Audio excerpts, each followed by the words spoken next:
बदनपुर गांव के बीचों बीच एक छोटा सा घर था, जहां बुजुर्ग रामलाल अपने बेटे रघु और बहू मीरा के साथ रहते थे।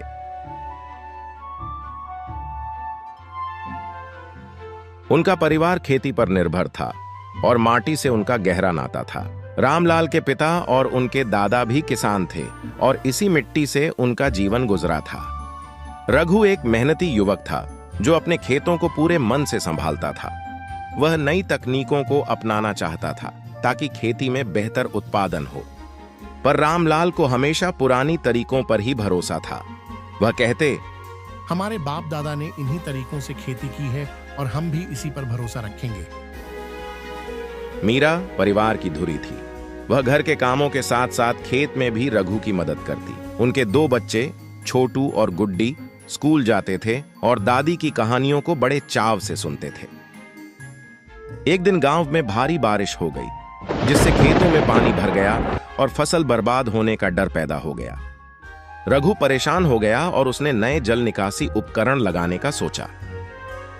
रामलाल को यह विचार ठीक नहीं लगा,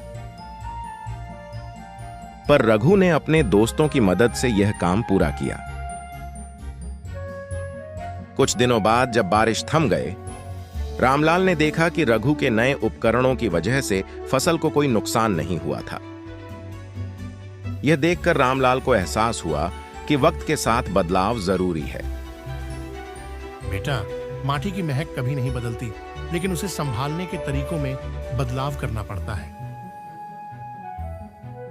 इस घटना के बाद रामलाल ने अपने पुराने विचारों को छोड़कर रघु के साथ नई तकनीकों को अपनाना शुरू किया। अब उनका परिवार न केवल गांव में खुशहाल था, बल्कि उनकी खेती की नई विधियों की चर्चा दूर दूर तक होने लगी। गुड्डी और छोटू अपनी दादी से नई कहानियां सुनते और समझते कि बदलाव जीवन का एक हिस्सा है।